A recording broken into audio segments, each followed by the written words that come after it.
Ito nga pala sabi ng kanyang attorney. Panuorin natin.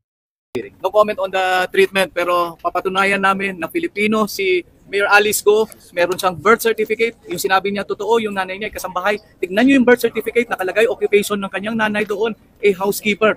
Meron siyang Filipino passport, wala na siya ibang passport. So now, the burden of proof transfers to the accuser. Napatunayan nila na peke yung mga hawak naming dokumento. Yung kanyang birth certificate, yung kanyang passport, ilang beses na po yun na-renew.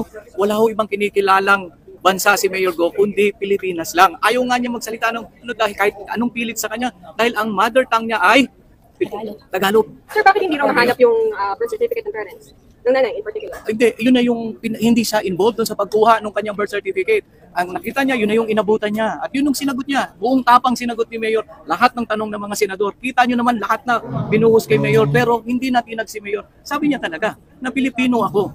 At wala akong ibang bansa. Saan nyo ako i-deport? Diba? Pilipinas lang. Ito lang. At hindi niya iiwanan yung Bamban Tarlac. Yun lang po. Maraming salamat. Mayor, you confirm? Iwanan mo Bamban? Hindi ko po iwanan ng Bamban. At ako po ay isang Filipino. Oh, yun lang po. At lalo-lalo na po hindi pa ako spy. Okay. Ulitin mo. Sinabi mo. Ako po ay isang Filipino at hindi po ako spy. Thank you.